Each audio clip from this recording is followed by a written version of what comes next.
പ്രായമുള്ളവരെ ബഹുമാനിക്കുകയും ആദരിക്കുകയും ചെയ്യണം. സ്തോത്രം. അപ്പൊ നിങ്ങളെ ഈ വിശ്വാസ മാർഗത്തിൽ വളരെ പരിജ്ഞാനമുള്ളവരെ, അപ്പൊ ബൈബിൾ സ്കൂളിലൊക്കെ പഠിപ്പിക്കുമ്പോൾ ഇങ്ങനെ പറഞ്ഞ് പഠിപ്പിക്കാറുണ്ട്. പുതിയ നിയമത്തിലെ 21 ലേഖനങ്ങളിൽ 2 ലേഖനങ്ങൾ സമാന്തരമായ 2 രേഖ പോലാണ്.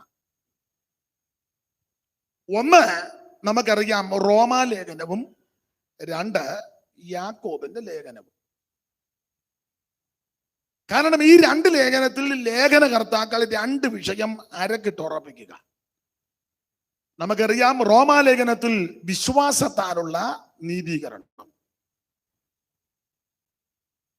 പഴയ നിയമ പ്രവചന പുസ്തകത്തിലെ വാക്യം അല്ലെങ്കിൽ എടുത്ത് പൗലോസ് ആ കാര്യം വളരെ കർക്കശമായി തെളിയിച്ചു. വിശ്വാസത്താലുള്ള നീതീകരണം.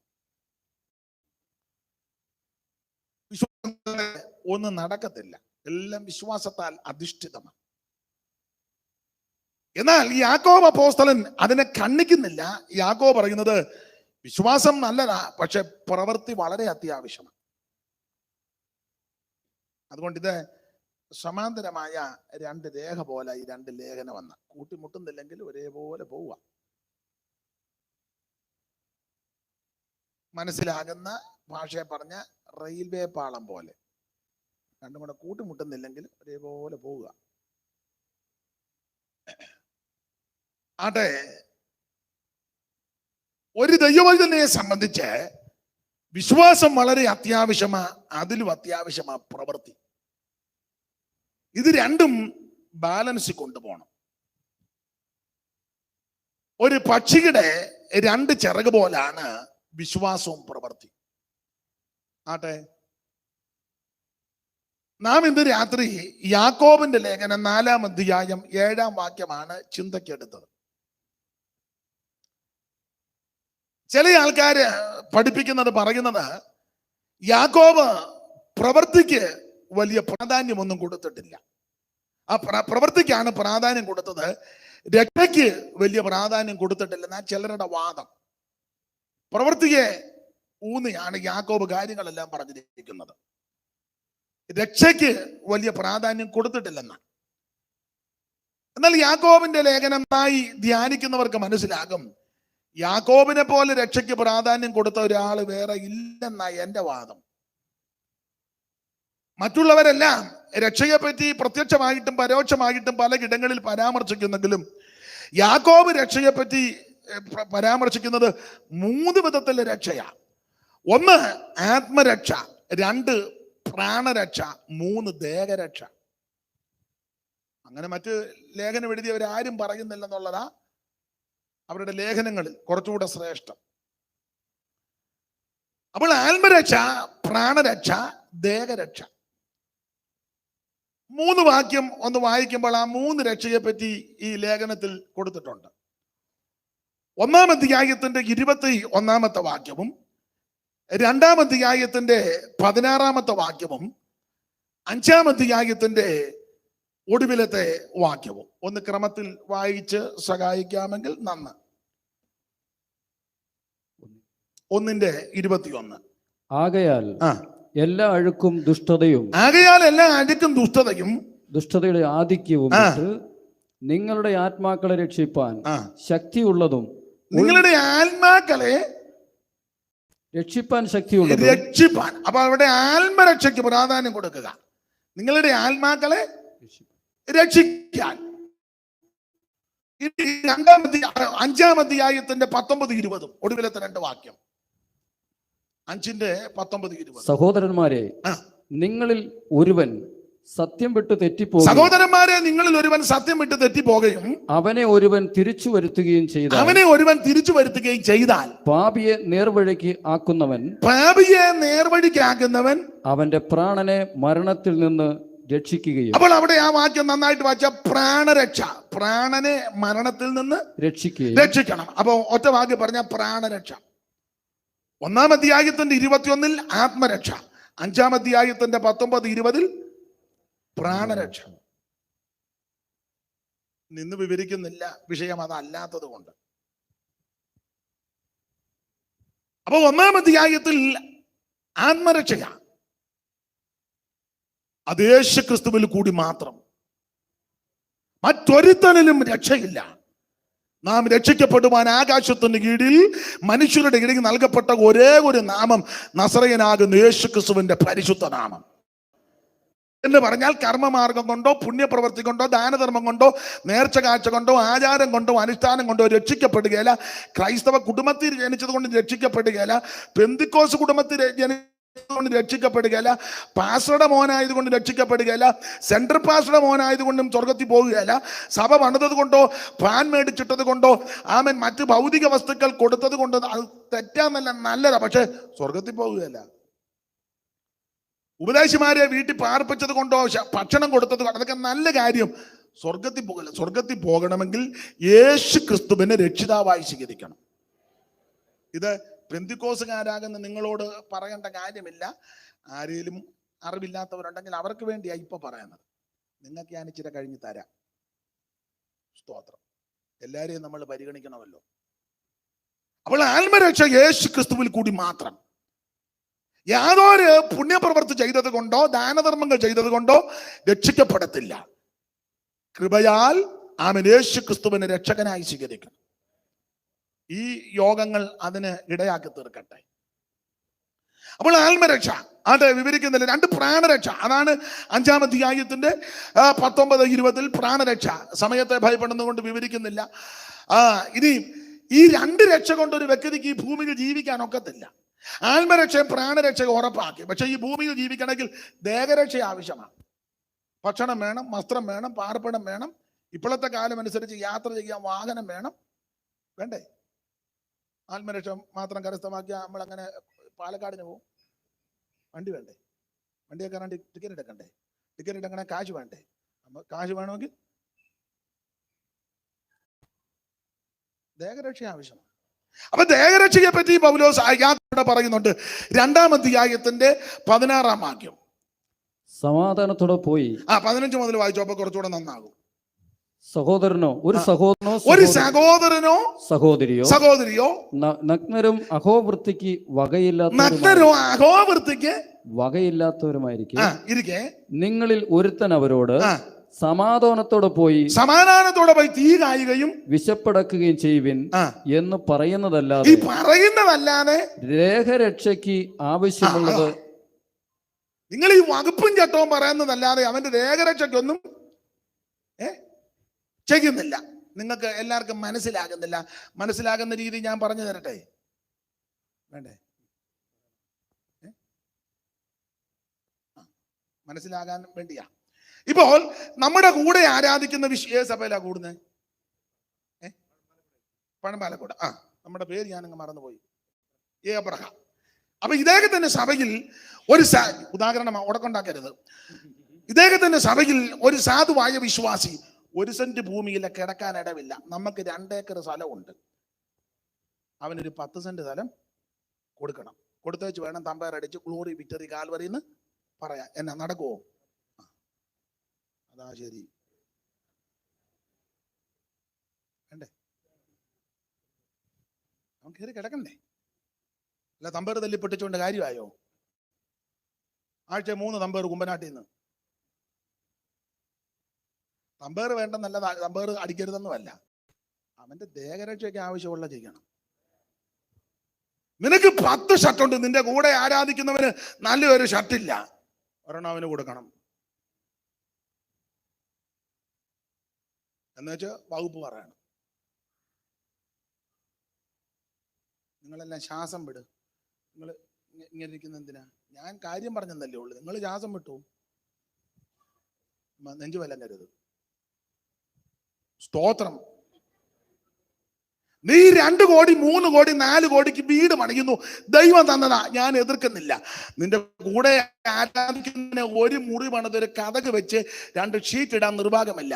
നിന്റെ പട്ടിക്കൂടിന്റെ കാശ് മതി അവന് 2 ഷീറ്റ് ഇട്ട് കൊടുക്കാൻ.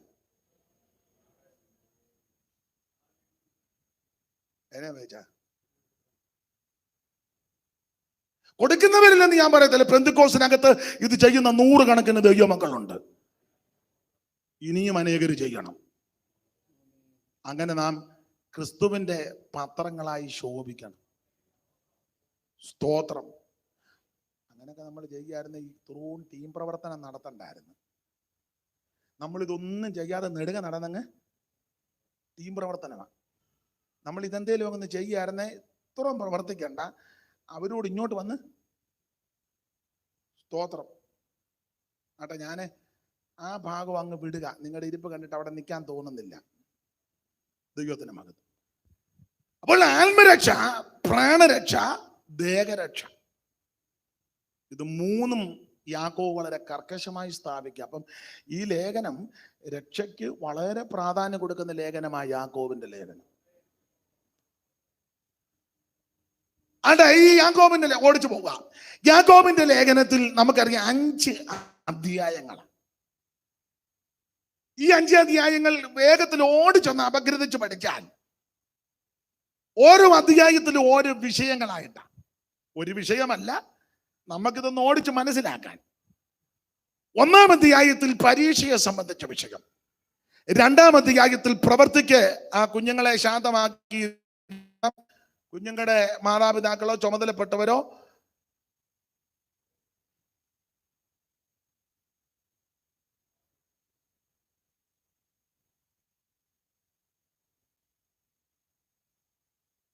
അപ്പൊ ശ്രദ്ധിക്കുക. 1-ാം അധ്യായത്തിൽ പരീക്ഷയെ സംബന്ധിച്ച വിഷയം. 2-ാം അധ്യായത്തിൽ പ്രവർത്തിക്ക് ഊന്നൽ കൊടുക്കുവാൻ ഊന്നി പറയുന്നു. 3-ാം അധ്യായത്തിൽ നാവിന് നിയന്ത്രണം ഏർപ്പെടുത്തണം. 4-ാം അധ്യായത്തിൽ ആത്മീക പോരാട്ടം. 5-ാം അധ്യായം യേശുക്രിസ്തുവിന്റെ പ്രത്യക്ഷത. 5 വാക്യം വായിക്കാം. 1-ാം അധ്യായത്തിന്റെ 12-ാം വാക്യവും, 2-ാം അധ്യായത്തിന്റെ 14-ാം വാക്യവും, 3-ാം അധ്യായത്തിന്റെ 5-ാം വാക്യവും, 4-ാം അധ്യായത്തിന്റെ നമ്മുടെ കുറുവാക്യം 7-ാം വാക്യവും, 5-ാം അധ്യായത്തിന്റെ 7-ാം വാക്യവും, 1-ന്റെ 12-ാം. പരീക്ഷ സഹിക്കുന്ന 1-ാം അധ്യായത്തിൽ പരീക്ഷയെ സംബന്ധിച്ച പരീക്ഷ സഹിക്കുന്ന മനുഷ്യൻ ഭാഗ്യവാൻ. ഇനി 2-ാം അധ്യായം പ്രവർത്തിക്ക് 2. സഹോദരന്മാരെ, ഒരുത്തൻ തനിക്ക് വിശ്വാസമുണ്ടെന്ന് പറയുകയും പ്രവൃത്തികൾ ഇല്ലാതിരിക്കുകയും ചെയ്താൽ ഉപകാരം എന്ത്? എന്തോ ഉപകാരം? അപ്പൊ പ്രവൃത്തിക്ക് ഊന്നൽ കൊടുക്കുന്നു. 3-ന്റെ 5. അങ്ങനെ തന്നെ നാവും ചെറിയ അവയവം, നാവ് ചെറിയ അവയവം എങ്കിലും വളരെ വമ്പ് പറയും. അപ്പൊ നാവിന് നിയന്ത്രണം. 4-ാം അധ്യായത്തിലെ നമ്മൾ കുറുവാക്യമാണ്. എതിർത്ത് നിൽപ്പീൻ. ആകയാൽ നിങ്ങൾ ദൈവത്തിന് കീഴടങ്ങുവിൻ, പിശാചിനോട് എതിർത്ത് നിൽപ്പീൻ. അപ്പൊ ഒരു പോരാട്ടമാണ്, എതിർത്ത് നിൽക്കണം. 5 യേശുക്രിസ്തുവിന്റെ പ്രത്യക്ഷത. 5-ന്റെ 7.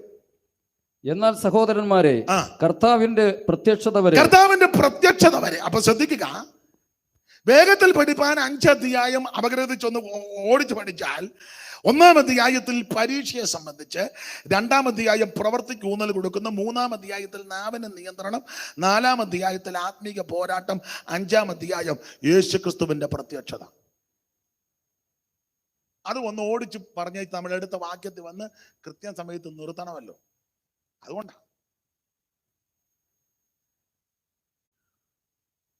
1-ാം അധ്യായത്തിൽ പരീക്ഷ സഹിക്കുന്ന മനുഷ്യൻ ഭാഗ്യവാൻ. ഈ ക്രിസ്തീയ ജീവിതത്തിൽ പരീക്ഷ സഹിക്കുന്നത് ഭാഗ്യമാണ്. എന്നാൽ നമ്മുടെ അജ്ഞത കൊണ്ടാണോ, അറിവുകേട് കൊണ്ടാണോ, അതോ ഇനി ഇങ്ങനെ പിന്തുടർച്ച വന്നത് കൊണ്ടാണോ, എന്തെങ്കിലും ഒരു പരീക്ഷയോ പ്രശ്നമോ വന്നാൽ നമുക്കത് സഹിക്കാൻ താല്പര്യവുമില്ല. ഉടനെ നമ്മളത് മാറിപ്പോകാൻ ഉപവസിച്ച് പ്രാർത്ഥിക്കുക. എന്തേലും ഒരു പരീക്ഷയോ പ്രതിസന്ധിയോ വന്നാൽ ഉടനെ നമ്മളത് മാറിപ്പോകാൻ ഉപവസിക്കുക. പാസ്റ്ററോട് പറയും, പാസ്റ്ററെ ചില പരീക്ഷകളുണ്ടെന്നാണ് ദൈവാത്മാവ് പറഞ്ഞിരിക്കുന്നത്, അതുകൊണ്ട് ഞങ്ങളുടെ വീട്ടിലൊരു 3 ദിവസം അടിയന്തരമായിട്ട് ഉപവാസ പ്രാർത്ഥന. ഈ അടിച്ചു പ്രാർത്ഥിക്കുന്ന ആരെങ്കിലും ഉണ്ടെങ്കിൽ അവരെയും കൂടെ, പാസ്റ്ററുടെ അറിവിൽ ആരെങ്കിലും ബന്ധനം അടിക്കുന്നവരുണ്ടെങ്കിൽ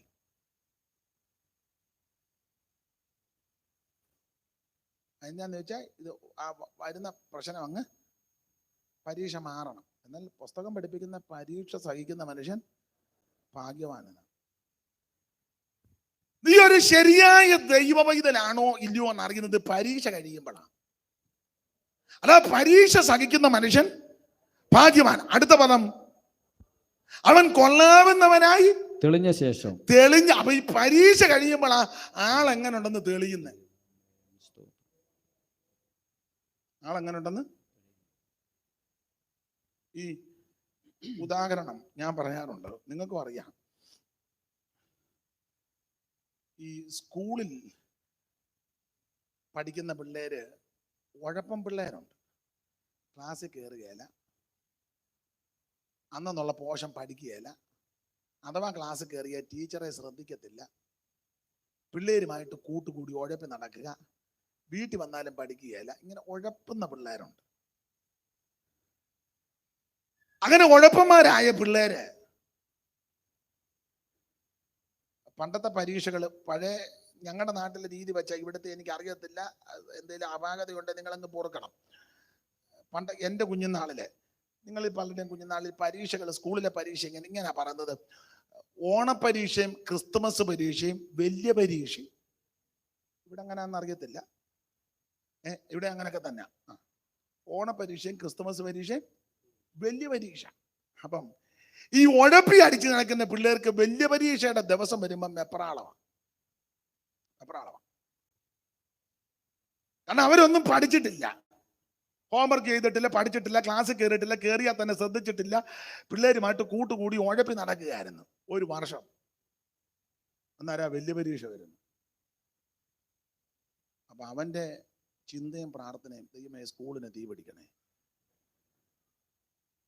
ക്ലാസ് ടീച്ചർ ചത്തുപോണേ,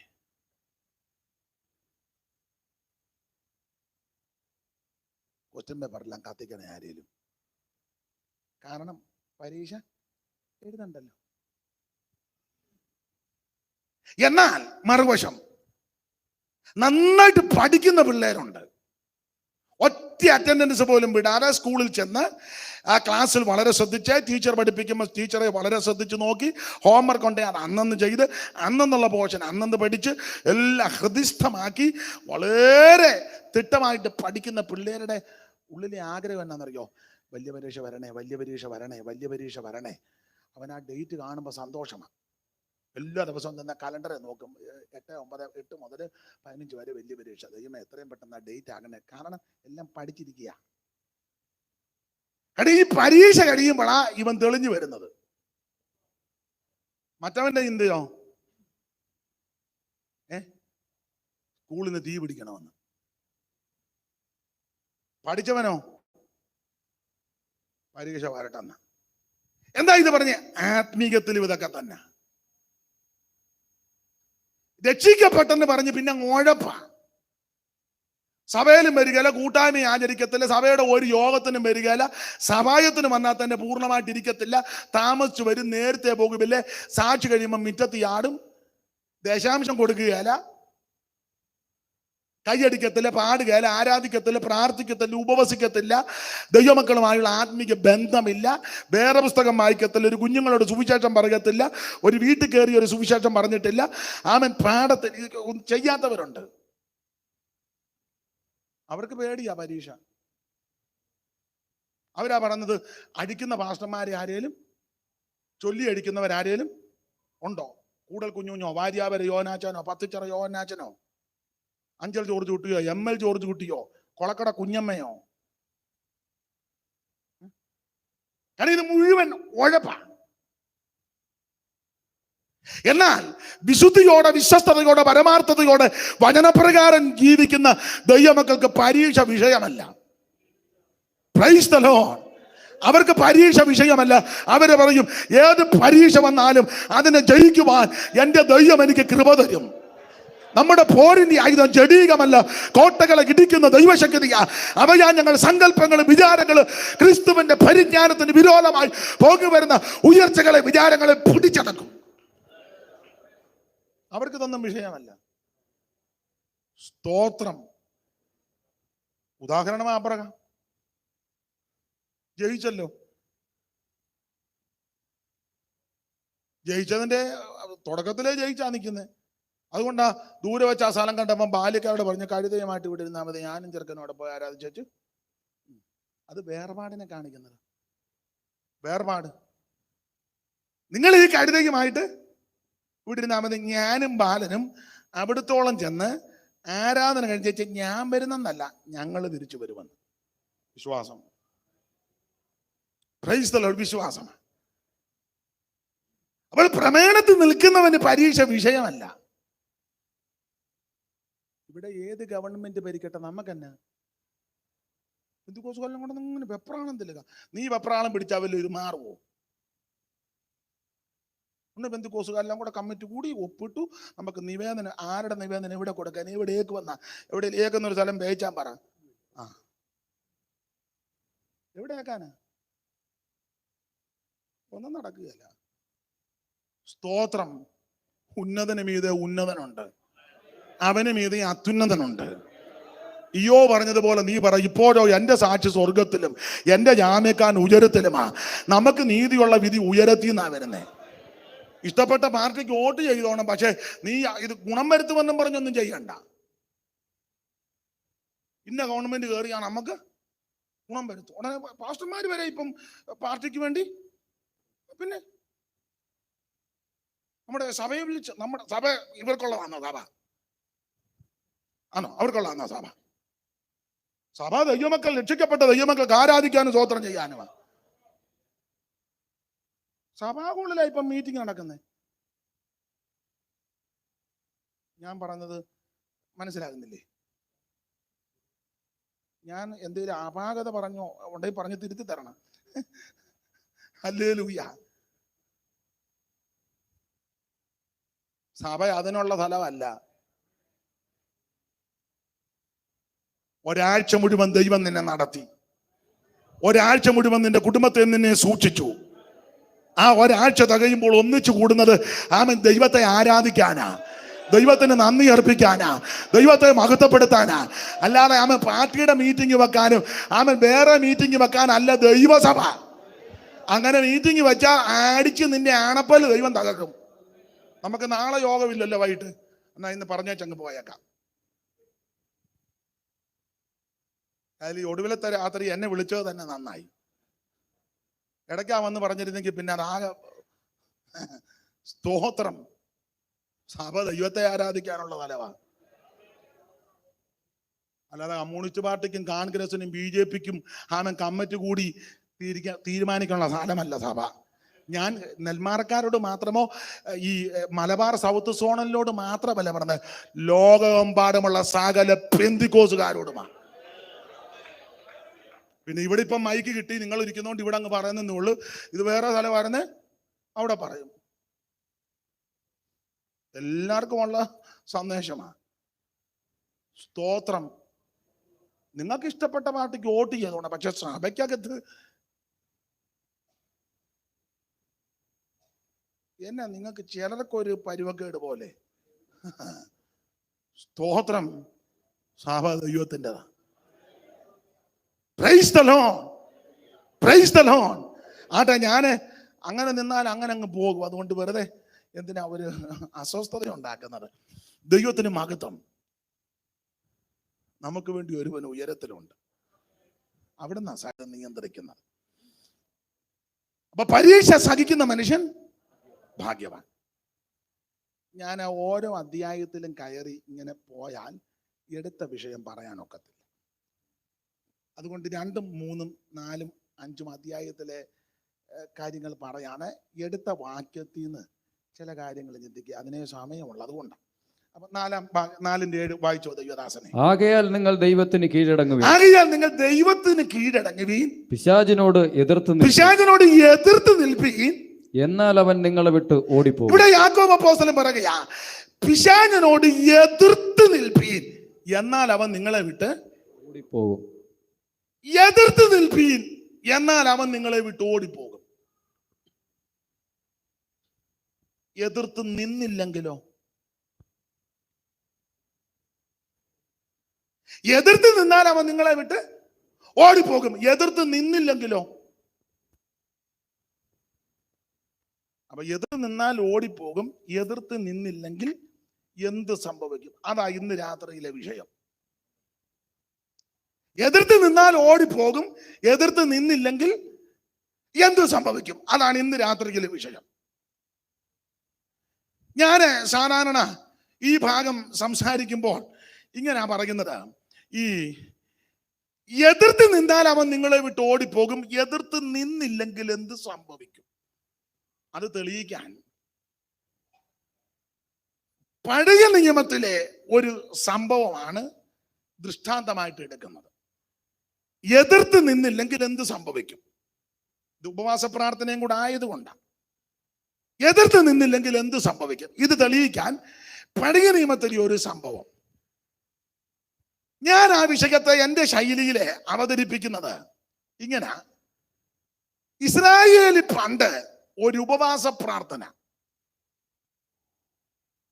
അത് എന്റെ ഭാഷയെ പറഞ്ഞ ഒരു 40 days ഫാസ്റ്റിംഗ് പ്രയർ, 40 ദിവസത്തെ, അങ്ങനെ ഇതിപ്പോ 21 ദിവസത്തെ അല്ലേ, ഒരു 40 ഇരിക്കട്ടെ, ഒരു 40 ദിവസത്തെ ഉപവാസ പ്രാർത്ഥന, 40 days ഫാസ്റ്റിംഗ് പ്രയർ. ഇപ്പോഴത്തൊക്കെ ഫാസ്റ്റിംഗ് പ്രയറിലൊക്കെ ഈ ഫാസ്റ്റിംഗ് പ്രയർ എന്നങ്ങനെ ചിലയിടത്തേ വെക്കുകയുള്ളൂ. ഉപവാസ പ്രാർത്ഥന അല്ലെ ഈ തീമഴ, അഗ്നിമഴ, മാരി, ഡുനാമീസ്,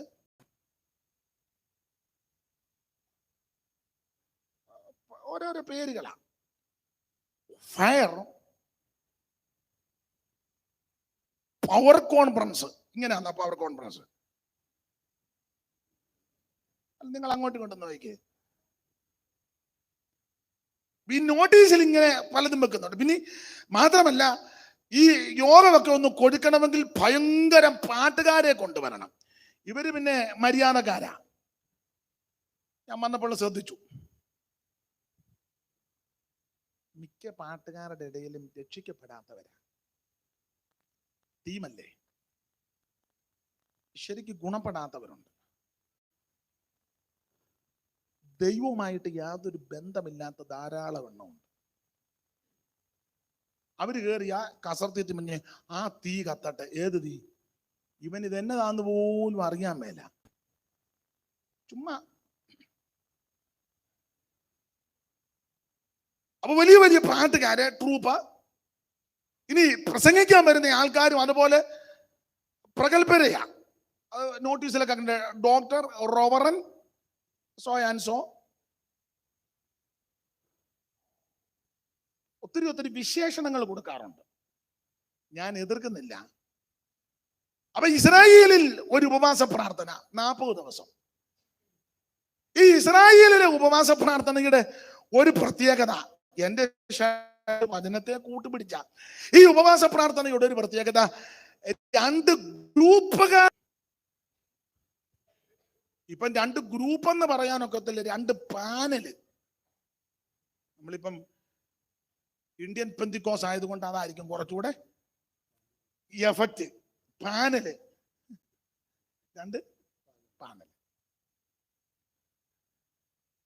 അപ്പൊ ഈ 40 days fasting prayer 2 panel, 2 group. ഒരു വാക്യം വായിച്ചേ, ശമൂവേലിന്റെ 1-ാം പുസ്തകം 17-ാം അധ്യായത്തിന്റെ 3, 2 പാനല്, 2 ഗ്രൂപ്പ്. ആരും എഴുന്നേറ്റ് പോകരുത്, 9 പോകാവൂ. 17-ാം അധ്യായത്തിന്റെ 3-ാമത്തെ വാക്യം, 1 ശമൂവേൽ 17:3. ഫെലിസ്ത്യർ, അത് തന്നെ ഫെലിസ്ത്യർ ഇപ്പുറത്ത് ഒരു മലഞ്ചെരുവിലും, ഫെലിസ്ത്യർ ഇപ്പുറത്തൊരു മലഞ്ചെരുവിലും, ഇസ്രായേലിയർ അപ്പുറത്ത്, ഇസ്രായേലിയർ അപ്പുറത്ത്. ഇങ്ങോട്ട് നോക്കിയേ, ഇപ്പുറത്തും അപ്പുറത്തും 2 ഗ്രൂപ്പ്, 2 പാനൽ. തെളിഞ്ഞോ? ആ മതി. ഫെലിസ്ത്യർ ഇപ്പുറത്തൊരു മലഞ്ചെരുവിലും, ഇസ്രായേലിന് അപ്പുറത്ത് 2 ഗ്രൂപ്പ്, അല്ലെ 2 പാനൽ. ഇപ്പൊ എവിടെ ചെന്നാലും ഗ്രൂപ്പ് അല്ലേ?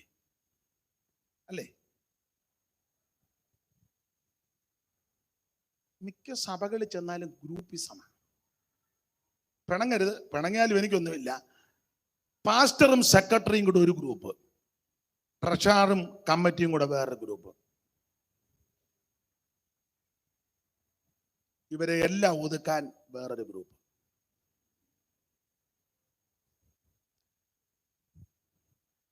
ചില സഭകളിൽ ചെന്നാൽ അമേരിക്കക്കാരെല്ലാം കൂടെ ഒരു ഗ്രൂപ്പ്, പേർഷ്യക്കാരെല്ലാം കൂടെ ഒരു ഗ്രൂപ്പ്, ലണ്ടൻ എല്ലാം കൂടെ ഒരു ഗ്രൂപ്പ്, നാടൻ എല്ലാം കൂടെ വേറൊരു ഗ്രൂപ്പ്. വേറെ ചില സഭകളിൽ ചെന്നാൽ നല്ലതുപോലെ വെളുത്തതെല്ലാം കൂടെ ഒരു ഗ്രൂപ്പ്, നല്ലതുപോലെ കറുത്തതെല്ലാം കൂടെ ഒരു ഗ്രൂപ്പ്, ഇരുനിറമെല്ലാം കൂടെ ഒരു ഗ്രൂപ്പ്, വിളറിയതെല്ലാം കൂടെ വേറൊരു ഗ്രൂപ്പ്. എല്ലായിടത്തും ഗ്രൂപ്പിസം. എന്തിനാ അങ്ങോട്ട് പോകുന്ന? വീട്ടു ഗ്രൂപ്പ് അല്ലേ? അമ്മയും മോനും ഒരു ഗ്രൂപ്പ്, അപ്പനും മോളും വേറൊരു ഗ്രൂപ്പ്. ചില വീട്ടിൽ അമ്മയും മോനും, ആമ്പിള്ളേർ പ്രായമായി കഴിഞ്ഞാൽ അമ്മയും മോനും ഒരു ഘട്ടം. അമ്മ മോനോട് പറയും, നീ ബാങ്കിൽ പോയി കാശ് എടുത്തോണ്ട് വാ. ഉടനെ അവൻ പറയും, പപ്പ അതവിടെങ്ങാനും ഇരുന്നോളും, നിന്നോട് പറയുന്ന കാര്യം കേട്ടാൽ മതി. എല്ലായിടത്തും ഗ്രൂപ്പിസമാണ്. എവിടാ ഗ്രൂപ്പില്ലാതെ? ഇവിടെ ഈ പ്രാർത്ഥനയ്ക്ക് പ്രാർത്ഥന എന്ന് ഞാനങ്ങ് പറയുക, രണ്ട് ഗ്രൂപ്പ്. ഫെലിസ്ത്യർ ഇപ്പുറത്തൊരു മലഞ്ചെരിവിലും ഇസ്രായേലര് ഇപ്പുറത്തും രണ്ട് ഗ്രൂപ്പാ. ഈ ഗ്രൂപ്പിസം ഉള്ളിടത്തെല്ലാം പ്രശ്നങ്ങളാണ്. നിങ്ങൾ വചനം അറിയാവുന്നവരായതുകൊണ്ട് അറിയാം. പണ്ട് ഇതുപോലൊരു പാനല് വേറൊരിക്കലുണ്ടായി. ഒരു പാനല്, അത് നിങ്ങൾ വചനം പഠിക്കുന്നവരൊക്കെ, ഈ ശൗൽ അങ്ങ് മരിച്ചു. ശൗല് മരിച്ചു കഴിഞ്ഞതിന് ശേഷം അവിടെ ഇസ്രായേലിൽ രണ്ട് പാനല്. ശൗല് മരിച്ചു കഴിഞ്ഞപ്പോൾ ഈ നേരിന്റെ മകൻ അബ്നേരും ഈശ്ബോശത്തും കൂടെ, ശൗലിന്റെ മകൻ നേരിന്റെ മകൻ അബ്നേര്, ശൗലിന്റെ മകൻ ഈശ്ബോശത്തിന്റെ ചേവകനും കൂടെ ഒരു പാനല്. തൊട്ടപ്പുറ ദാവീദിന്റെ പെങ്ങടെ മകൻ യോവാബിന്റെ വേറൊരു പാനല്. രണ്ട് പാനല്. ശൗല് മരിച്ചപ്പോഴാ. അപ്പൊ ഈ പാനലുകാർ രണ്ടും കൂടെ വന്നു. രണ്ടുപേരും കുറഞ്ഞ പുള്ളിക്കാരില്ലാതെ, രണ്ടും നല്ല തലക്കനമുള്ള നേരിന്റെ മകൻ അബ്നേര്. നേരെന്ന് പറഞ്ഞാൽ ശൗലിന്റെ അപ്പനാകുന്ന കീശിന്റെ അനിയൻ നേര്. അപ്പൊ കീശിന്റെ മകൻ നേരിന്റെ മകൻ അബ്നേര്. ഇപ്പോഴാണെങ്കിൽ ദാവീദിന്റെ പെങ്ങള്, ദാവീദിന്റെ 2-3 പെങ്ങന്മാർ, അതിലൊന്നാ സെരൂയ. ക്ക് 3 ആൺപിള്ളേര്, യോവാബ്, അബീശായി, അസാഗേല്. അതില് യോവാബ് മിടുക്കനാ എന്ന് പറഞ്ഞാൽ ദാവീദിന്റെ അനന്തരവൻ ഒരു പാനലിന്റെ നേതാവ്. ശൗലിന്റെ ഫസ്റ്റ് കസിൻ വേറൊരു വേഗമായി ഞാൻ ബാക്കി കൊടുക്കാം. ശാമുവേലിന്റെ 2-ാം പുസ്തകം 2-ാം അധ്യായത്തിന്റെ 12 മുതൽ വായിച്ച കണ്ണിക തുടങ്ങുന്നത് വായിച്ചു.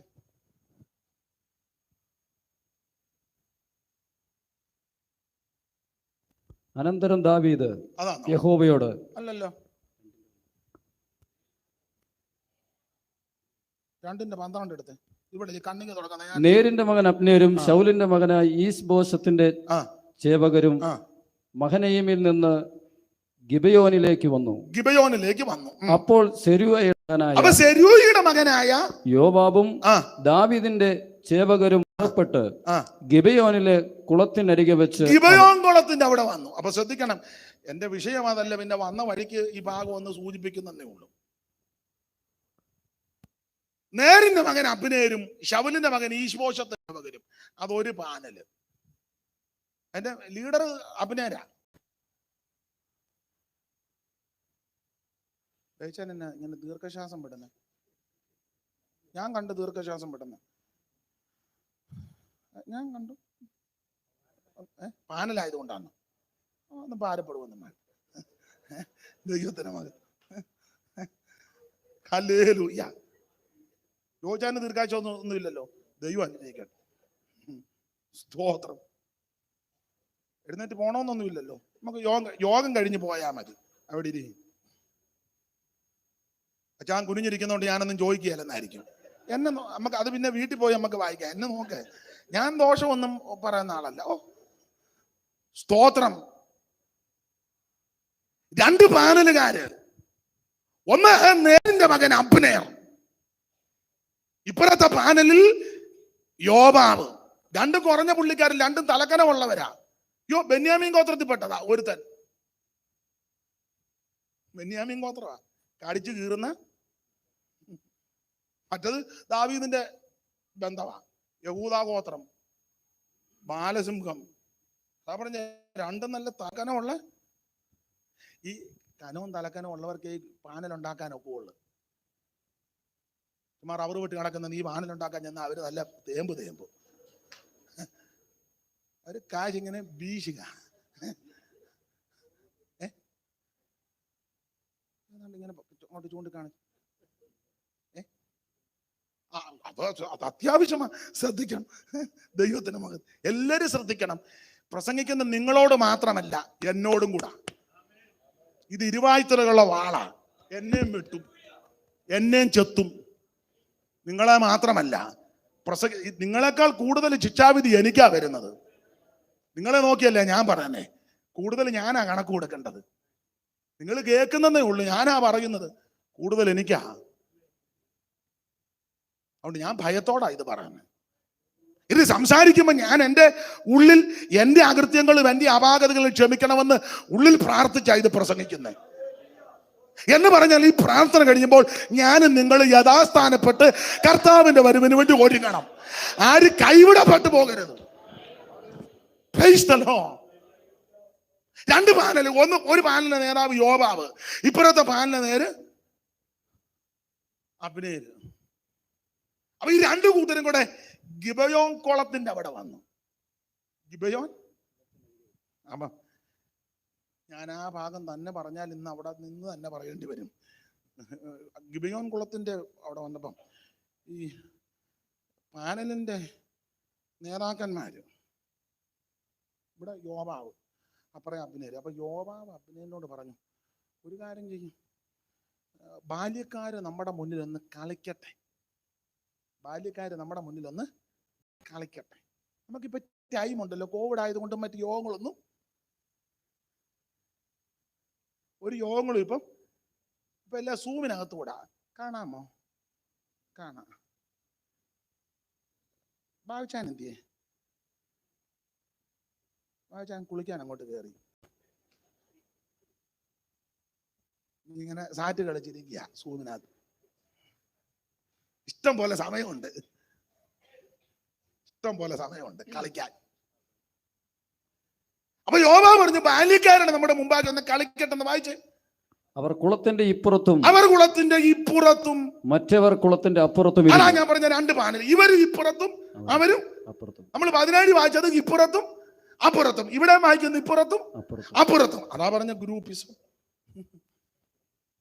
ഇവര് കുളത്തിന്റെ ഇപ്പുറത്തും മറ്റവര് കുളത്തിന്റെ അപ്പുറത്തും, ഇപ്പുറത്തും അപ്പുറത്തും. അടുത്തത് അബ്നേർ യോബാബിനോട്, അബ്നേർ യോബാബിനോട്, ബാല്യക്കാർ എഴുന്നേറ്റ് നമ്മുടെ മുമ്പാകെ ഒന്ന് കളിക്കട്ടെ. നമുക്കിപ്പോ ഇഷ്ടം പോലെ കളിക്കാൻ. പണ്ട് നമുക്കൊന്നുമില്ലായിരുന്നു, ഒരു ജോഡി ഡ്രസ്സും ഒരു ചെറിയ സൈക്കിള്, എന്തോ സൈക്കിള്, ബെർക്കുലീസിന്റെ ഒരു സൈക്കിള്, അതും ആരാണ്ട് മേടിച്ചു തന്നതാ. അത് ചവിട്ടി ചവിട്ടി നമ്മുടെ നെന്മാറന്ന് ഗോവിന്ദാപുരം വരെ ചവിട്ടി നമ്മുടെ ഊപ്പാട്. അന്ന് കളിക്കാൻ നേരെ വന്നു. ഇപ്പൊ പിള്ളേര് കാനഡയിലും അമേരിക്കയിലും ലണ്ടനിലും ഒക്കെ പോയി. ഞാൻ എതിരല്ല, എല്ലാരും പോട്ടെ, പോയി. ഇപ്പൊ പരുവക്കാടല്ല, കാക്കപ്പുള്ളല്ല മാറി. 10 പുത്തൻ ഇപ്പം കയ്യും സൈക്കിൾ ചവിട്ടിയ നിന്റെ വീട്ടിൽ ഇപ്പം ഓടി കിടക്കുന്നു, BMW കിടക്കുന്നു, വേറെ അതിന്റെ വലിയ എന്തുവാ ബെൻസ്, ഇംപാല, അതിപ്പോ അധികം ഇല്ല. ഇപ്പൊ ഫിക്സഡ് ഡിപ്പോസിറ്റ് ബാങ്കിലും ഉണ്ട്, ഇഷ്ടം പോലെ. അതുകൊണ്ട് കളിക്കാൻ സമയമുണ്ട്, കാശ് എടുത്തെറിയാൻ. പണ്ട് സ്വോത്ര കാഴ്ച ഇടാൻ 10 ചക്രമില്ലായിരുന്നു. വയറു നിറച്ച് ആഹാരം കഴിച്ച ദിവസങ്ങൾ തന്നെ വിരളമാണ്. ഇപ്പൊ ഇഷ്ടം പോലെ കാശ് കളിക്കാൻ. ചെറ്റപ്പുര ഇരുന്നിടത്തെല്ലാം വൻമാളികകളായി. അതിനകത്തിരുന്ന കളിക്കാനുള്ള തന്ത്രങ്ങള്. ഞാൻ ഒരാളോടല്ല ഈ പറയുന്നത്, മുഴുവൻ പെന്തിക്കോസ് ലോകത്തോടായി പറയാൻ. അപ്പൊ ഈ പറഞ്ഞു, ബാല്യക്കാരന് നമ്മുടെ മുമ്പാകെ കളിക്കട്ടെ, സമയമുണ്ടല്ലോ, നമുക്ക് കളിക്കാൻ കാശുമുണ്ട്, ആളുമുണ്ട്, സാഹചര്യമുണ്ട്, കളിക്കട്ടെ. ഞാന് ആ ഭാഗത്ത് അധികം നിൽക്കുന്നില്ല, പെട്ടെന്ന് ഒരു 5 മിനിറ്റ് കൊണ്ട് ആ ഭാഗം പറഞ്ഞങ്ങ് വിടാം. അതേ ഒക്കുള്ളൂ. ഇന്ന് കളിക്കട്ടെന്നും പറഞ്ഞു തുടങ്ങിയതാണ്, അവസാനം കളി കാര്യമായി. കളി കാര്യമായി. അപ്പൊ കളിക്കട്ടെ. ഒന്നേ പറഞ്ഞ് കണക്കൊപ്പിച്ചെടുത്തേക്കട്ടെ. ഇവിടുന്ന് ഒരു 12 പേര്, അവിടുന്ന് ഒരു 12. അപ്പൊ 12 എണ്ണത്തിനൊത്ത് എഴുന്നേറ്റെന്ന അങ്ങനെ വാക്യം വായി. അങ്ങനെയാകട്ടെ എന്ന് പറഞ്ഞു. യോബാവും പറഞ്ഞു, അങ്ങനെ ബെന്യാമിനുടെയും ശൗലിന്റെ മകനായ ഈസ്ബോത്തിന്റെയും ഭാഗത്ത് നിന്ന് 12 പേരും, അവിടുന്ന് ഒരു 12 പേര്, പിന്നെ ദാവീദിന്റെ ചേവകരിൽ 12 പേരും 12 എണ്ണമൊത്ത് എഴുന്നേറ്റു. നിർത്ത്. എണ്ണമൊത്ത് എഴുന്നേറ്റു. കളിക്കാനാ എണ്ണമൊത്ത്. ഇവിടുന്ന് ഒരു 12, അവിടുന്ന് ഒരു 12, നേർക്ക് നേരെ കളിക്കാൻ നിൽക്കുക. നിങ്ങൾ ആ ഭാഗം പിന്നീട് വായിച്ചു. കളി കാര്യമായി. ഓരോ അവിടെ വായിക്കുന്ന എതിരാളി എന്നാ അല്ലേ? എതിരാളിയെ മുടിക്ക് പിടിച്ചു നന്നായിട്ട് ഒന്നുകൂടെ വായിച്ചേ. ഓരോരുത്തൻ അങ്ങനെ വായിച്ചേ. താന്താന്റെ എതിരാളിയെ ഓരോരുത്തൻ താന്താന്റെ എതിരാളിയെ മുടിക്ക് പിടിച്ച് വിലാപ്പുറത്ത് വാൾ കുത്തി കടത്തി ഒരുമിച്ച് വീണു. കളി കാര്യമായി എന്ന് പറഞ്ഞാൽ നീ ദൈവസഭയ്ക്കകത്ത് കളിക്കരുത്.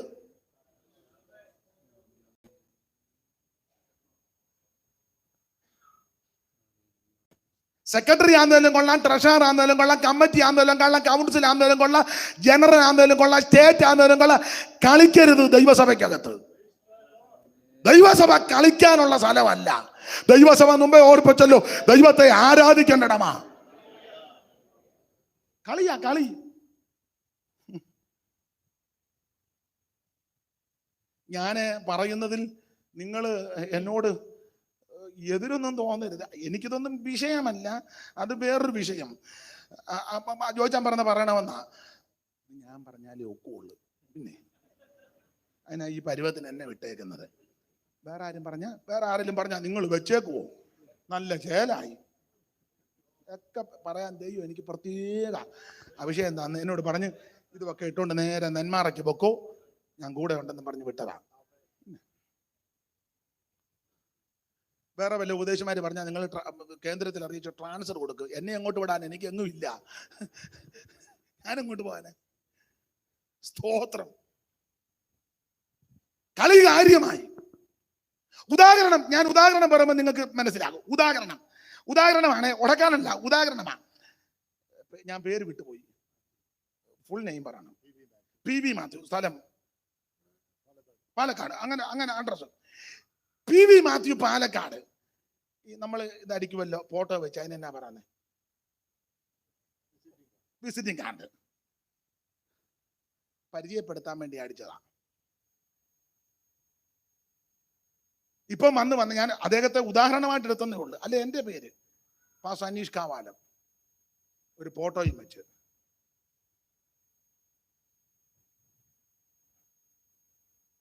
തിരിച്ച് യോജിച്ചാൽ ഇങ്ങോട്ടും.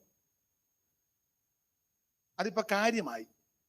പാസ്റ്റർ അനീഷ് കാവാലം, സ്ഥലം കാവാലം, ജില്ല ആലപ്പുഴ, താലൂക്ക് കുട്ടനാട്, വില്ലേജ് കുന്നുമ്മ, പഞ്ചായത്ത് കാവാലം. ഇത്ര ആദ്യം അടിച്ചത്. കളിയാ, പക്ഷെ കാര്യമായപ്പോ വേറെ എല്ലാം ഇപ്പൊ അതിനകത്ത് വരുന്നുണ്ട്. എതിരാളിക്ക് മുടിക്കുത്തിന് പിടിച്ചെന്ന് പറഞ്ഞാൽ എതിരാളിക്ക് വേദന ഉണ്ടാക്കുന്നതാ ഇപ്പൊ എഴുതി വിടുന്നത്.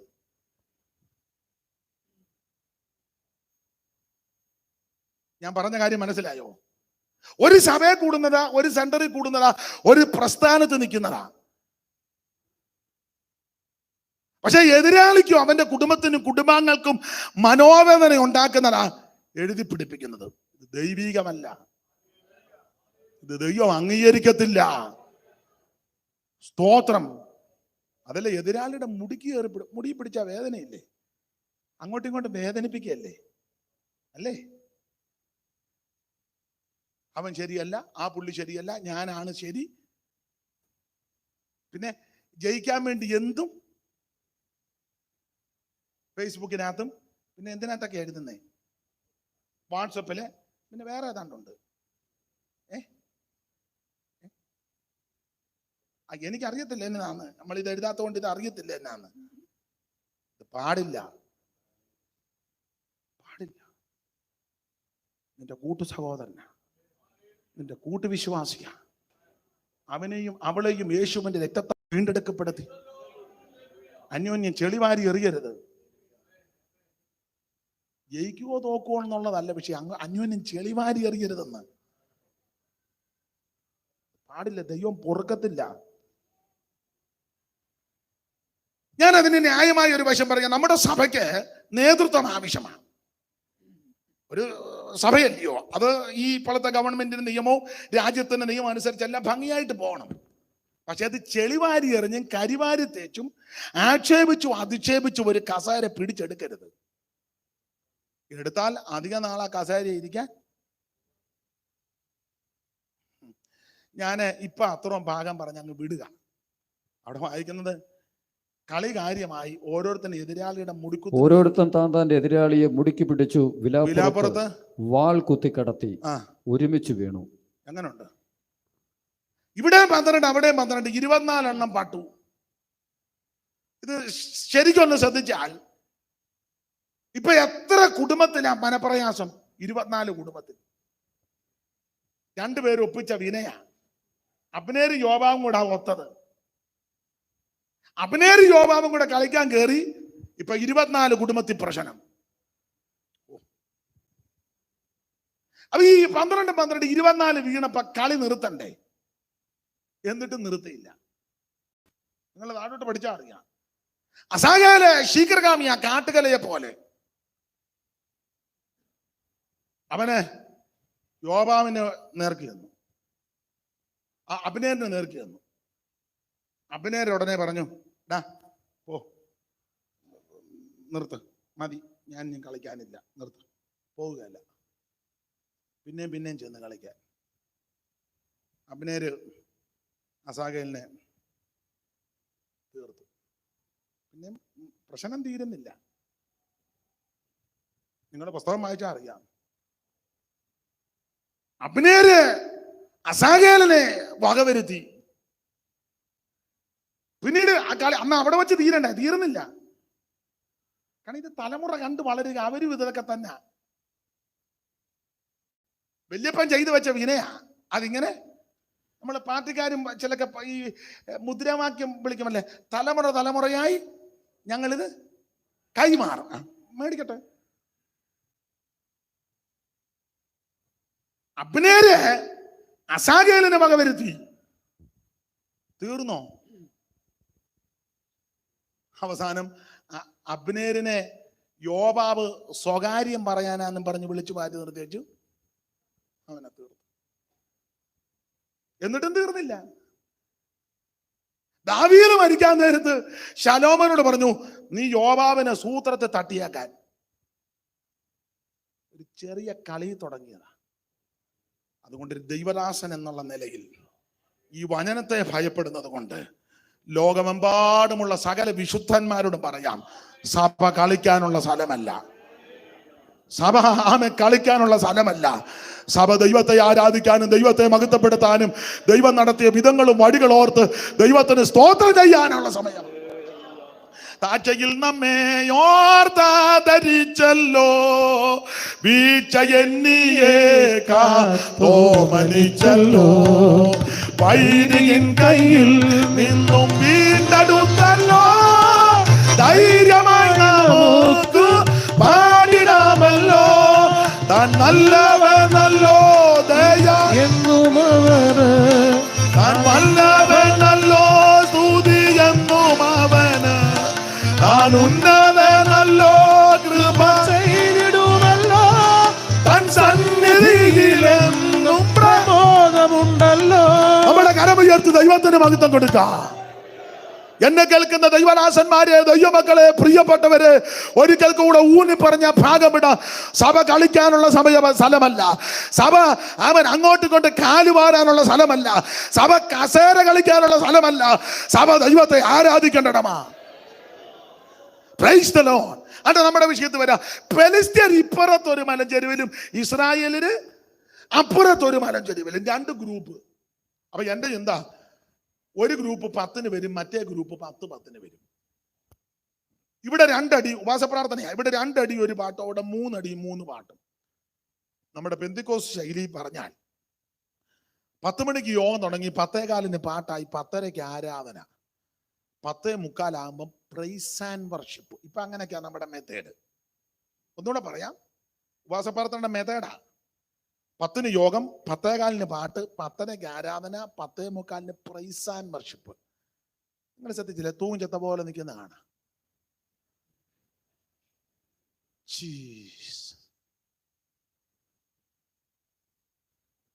ഒരു 11 മണി ആയപ്പോൾ നമ്മുടെ പെന്തിക്കോസ് ഭാഷയിൽ പറഞ്ഞ ആരാധന മൂത്തു. 10 തുടങ്ങിയാൽ 11 മൂക്കു. ഈ ഉപവാസ പ്രാർത്ഥനയുടെ കാര്യമായി പറയുന്നത്. അപ്പൊ 10 യോഗം, 10:15 പാട്ട്, 10:30 ആരാധന, 10:45 പ്രൈസ് ആൻഡ് വർഷിപ്പ്, 11 ആരാധന മൂത്തു. അപ്പൊ ആരാധന മൂത്തു. അങ്ങനെ പഠിക്കണേ, ആരാധന മൂത്തു. ഇനി 4-ാം വാക്യം വായിച്ചേ. 4-ാം വാക്യം 4. അപ്പോൾ യഹൂദ പുരുഷന്മാർ വന്നു. എവിടാ വായിക്കുന്നത്? ശൗമേലിന്റെ 1-ാം പുസ്തകം. നമ്മൾ അതെല്ലാം വിട്ടു, പാനല് വിട്ട്. ഞാൻ പിന്നെ ആ പാനൽ ചിന്തിച്ചോണ്ടിരിക്കുകയാണോ? നമുക്ക് 17 എടുത്തേ. ശൗമേലിന്റെ 1-ാം പുസ്തകം 17-ാം അധ്യായത്തിന്റെ 4-ാം വാക്യം. പാനലിൽ നീ ചിന്തിക്കേണ്ട, അത് വിട്ട് ഞാൻ കാര്യം പറഞ്ഞു തീർത്തടാ. 4-ാം വാക്യം വായിക്കേ. 4 വായിക്കൂ. അപ്പോൾ ഫെലിസ്ത്യരുടെ പാളയത്തിൽ നിന്ന്. അപ്പോൾ ശ്രദ്ധിച്ചേ, 17-ാം അധ്യായത്തിന് അല്ല, അപ്പോൾ എപ്പോൾ 11 ആരാധന മൂത്തപ്പോൾ. അങ്ങനെ പറ. 10 യോഗം, 10:15 പാട്ട്, 10:30 ആരാധന, 10:45 പ്രൈസ് ആൻഡ് വർഷിപ്പ്, 11 ആരാധന മൂത്തെന്ന് ഞാൻ മുമ്പേ പറഞ്ഞല്ലോ. അപ്പൊ 11 മൂത്തു. 4-ാം വാക്യം അപ്പോൾ എന്ന് പറഞ്ഞ ആരാധന മൂത്തപ്പോൾ. അങ്ങനെ കൊണ്ട് ചിന്തിക്കുക. അതിന് അപ്പോൾ ഫെലിസ്ത്യരുടെ പാളയത്തിൽ നിന്ന് ഗത്യനായ ഗോലിയാത്ത് എന്ന ഒരു മല്ലൻ പുറപ്പെട്ടു. അപ്പോൾ ഫെലിസ്ത്യരുടെ പാളയത്തിൽ നിന്ന് ഗത്യനായ ഗോലിയാത്ത് എന്നൊരു മല്ലൻ പുറപ്പെട്ടു വന്നു. അവൻ 6 മുഴ 1 ചാൺ നെടുപ്പു. അവന്റെ തലയിൽ വലിയ താമര ശിരസ്ത്രം ഉണ്ടായിരുന്നു. അവൻ 5000 ശേക്കൽ തൂക്കമുള്ള താമര കവചം ധരിച്ചു. അവന് കാൽച്ചട്ടിക്ക് ചുമല് താമര കൊണ്ടൊരു വേലുമുണ്ട്. അവന്റെ കുന്തത്തിന്റെ തണ്ട് നെയ്ത്തുകാരന്റെ പടപ്പ് തടി പോലെയായിരുന്നു. കുന്തത്തിന്റെ അലക് 600 ശേക്കൽ ഇരിപ്പ്. ഒരു പരിചക്കാരൻ അവന്റെ മുമ്പേ നടന്നു, മുൻപിലുമുണ്ട്. സ്തോത്രം. ഞാന് പ്രസംഗിക്കുമ്പോ ഏതാണ്ട് പറഞ്ഞു, ഇനിയും പറയാൻ പോവാ. സ്തോത്രം. അപ്പൊ ശ്രദ്ധിക്കുക. അപ്പോൾ ഫെലിസ്ത്യരുടെ പാളയത്തിൽ നിന്ന് ഗത്യനായ ഗോലിയാത്ത് എന്നൊരു മല്ലൻ പുറപ്പെട്ടു വന്നു. ഇത് ഫെലിസ്ത്യ പാളയത്തിൽ നിന്നാ വന്നത്. എവിടുന്ന? ഫെലിസ്ത്യ പാളയം. ഫെലിസ്ത്യൻ എന്ന് പറഞ്ഞാൽ ശപിക്കപ്പെട്ടത് അന്തതിയാ. നോഹയുടെ കൊച്ചുമക്കളാ ഫെലിസ്ത്യർ. നോഹയ്ക്ക് 3 മക്കൾ. ആരൊക്കെ? ഷേമും ഹാമും യാബത്തും. അതിലെ ഷേമിന്റെ 10-ാം തലമുറ അപ്പറകാം. ഹാമിന്റെ വംശത്തിൽപ്പെട്ടത് കനാന്യരും ഫെലിസ്ത്യരുമല്ല. വായിച്ചേ.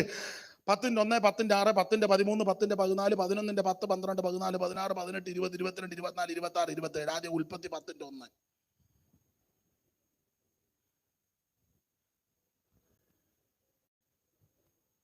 സഹോദരിമാർക്കും വായിക്കാം. ശബ്ദമുണ്ടെ വായിച്ചു. ആ നോഹയുടെ പുത്രന്മാരായ ഷേം, ഹാം. അതാരാ വായിച്ചേ? എഴുന്നേറ്റ് നിന്ന്. ഉറക്ക വായിര്. പാസ്റ്ററുടെ ഭാര്യയാന്നോ? ഏത് പാസ്റ്ററുടെ? എന്തിയാ പാസ്റ്റർ? ഇവിടെ എവിടെയെങ്കിലും കാണി, എവിടെയെങ്കിലും ഇരിക്കട്ടെ. വായിര്. സ്തോത്രം. വായിച്ചേ. നോഹയുടെ പുത്രന്മാരായ ഷേം, ഹാം, യാബത്ത്. അപ്പൊ നോഹയ്ക്ക് 3 മക്കൾ, ഷേമും ഹാമും യാബത്തും. ഷേമിന്റെ വംശത്തിൽപ്പെട്ടത് അപ്പറകാം. 11-10 വായിച്ചേ. 11-10 ഇങ്ങോട്ട് വലത്തുപക്ഷത്ത് മറിച്ചേച്ച്. 11-10 ഷേമിന്റെ വംശപാരമ്പര്യം. അവര് ഷേമിന് 100 വയസ്സായപ്പോൾ ജലപ്രളയത്തിന് മുമ്പ് 2 സംവത്സരം കഴിഞ്ഞപ്പോൾ അർപ്പക്ഷാദിന് 12-ാം വാക്യം. അർപ്പക്ഷാദിന് അവൻ ശാലേഖനെ ജനിപ്പിച്ചു. 14-ാം വാക്യം. ശാലേഖന് അവൻ ഏബേരിനെ ജനിപ്പിച്ചു. 16-ാം വാക്യം. ഏബേരിന് അവൻ പെലേഗിന് ജനിപ്പിച്ചു. 18-ാം വാക്യം. പെലേഗിന് അവൻ രയൂവിന് ജനിപ്പിച്ചു. 20-ാം വാക്യം. രയൂവിന് അവൻ ഷെറൂഗിന് ജനിപ്പിച്ചു. 22-ാം വാക്യം. ഷെറൂഗിന് അവൻ നാഗോറിനെ ജനിപ്പിച്ചു. 24-ാം വാക്യം. നാഗോറിന് അവൻ തേറകിന് ജനിപ്പിച്ചു. 26-ാം വാക്യം. തേറകിന് 70 വയസ്സായപ്പോൾ അവൻ അപ്പറാൻ നാഗോർ കാരൻ. ഇനി ഇരുന്നാട്ടെ. ഇനി പാസ് 27 വായിച്ചേ. തേരഹിന്റെ വംശപാരമ്പര്യം. തേരഹ് അബ്രാഹാമിനെയും നാഹോറിനെയും ഹാരാൻ ലോത്തിനെ ജനിപ്പിച്ചു. എന്നാൽ ഹാരാൻ തന്റെ ജന്മദേശത്ത് വെച്ച് കൽദയുടെ പട്ടണമായി ഊരി വെച്ച് തന്നെ അപ്പനാകുന്ന തേരകിന്റെ മുന്നേ മരിച്ചുപോയി. അബ്രാമിന് നാഗോറും ഭാര്യ എടുത്തു. അബ്രാമിന്റെ ഭാര്യയ്ക്ക് സാറ എന്ന്, നാഗോറിന്റെ ഭാര്യയ്ക്ക് മിൽക്കി എന്ന പേര്. ഇവര് മിൽക്കയുടെ ഇസ്കയുടെ പുത്രൻ ഹാരാന്റെ പുത്ര തന്നെ സാറ മച്ചിയായിരുന്നു. തേരകിന്റെ മകനാകുന്ന അബ്രാമിനെയും തന്റെ പൗത്ര ലോത്തിനെയും തന്റെ മകനാകുന്ന അബ്രഹാമിന്റെ ഭാര്യയായ മരുമകളാകുന്ന സാറായെ കൂട്ടിക്കൊണ്ട് കൽദയരുടെ ഒരു പട്ടണമായ ഊരിൽ നിന്ന് കനാൻ ദേശത്തേക്ക് യാത്ര ചെയ്യുവാൻ പുറപ്പെട്ടു. അങ്ങനെ അവർ ഹാരാൻ വരെ വന്ന് അവിടെ പാർത്തു. തേരകന്റെ ആയുഷ്കാലം 205 സംവത്സരം. ഇതാണ് അബ്രാമ്യ പാരമ്പര്യം. ഇപ്പൊ 4 വാക്യമല്ലല്ലോ പറഞ്ഞ്, ഇനിയും തരാം.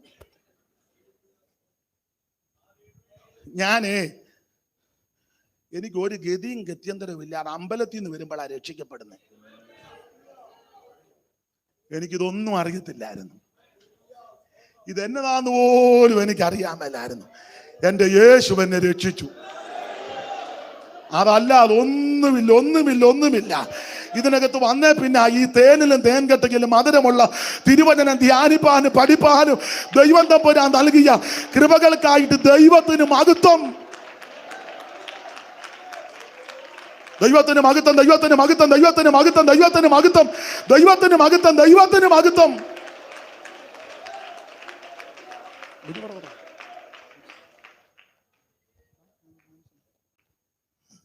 ഹല്ലേലൂയ, ദൈവത്തിന് മഹത്വം. നിങ്ങളൊക്കെ ക്രൈസ്തവ പാരമ്പര്യത്തിൽ ജനിച്ചവരുണ്ട്. എനിക്ക് ഒരു പാരമ്പര്യവും ഇല്ല. വല്ലവും പുകടാൻ എൻ്റെ കാൽവറി ക്രൂശില്ല. എൻ്റെ അപ്പന് കള്ളുഷാപ്പിലെ ജോലിയായിരുന്നു. ഞാൻ ഈ മാർഗത്തിൽ വന്നില്ലായിരുന്നേ അപ്പൻ്റെ ജോലി കിട്ടി വല്ല സപ്ലയറായിട്ട് എവിടെയെങ്കിലും പോയി. വിദ്യാഭ്യാസമൊന്നും ഇല്ലല്ലോ, അതെന്റെ സംസാരം കേൾക്കുമ്പോൾ അറിയത്തില്ല യാതൊരു വിവരമില്ലെന്ന്. സ്തോത്രം, ഇതിനകത്ത് വന്നതാ ഭാഗ്യം. ക്രിസ്തേശുനാഥന്റെ പാദങ്ങൾ പിന്തുടരും നാമെന്തു ഭാഗ്യമുള്ളോ പ്രിയരേ, നാമെന്തു ഭാഗ്യമുള്ളോ. നാഥന്റെ കാൽ ചുവടു നാടോറും പിന്തുടരാൻ മാതൃകയായി താൻ, നല്ല മാതൃകയായി താൻ. നാഥന്റെ കാൽ ചുവടു നാടോറും പിന്തുടരാൻ മാതൃകയായി താൻ, നല്ല മാതൃകയായി താൻ. ക്രിസ്തേശുനാഥന്റെ പാദങ്ങൾ പിന്തുടരും നാമെന്തു ഭാഗ്യമുള്ളോ പ്രിയരേ, നാമെന്തു ഭാഗ്യമുള്ളോ. കരമുയർത്തി ദൈവത്തിന് മഹത്വം കൊടുക്കുക.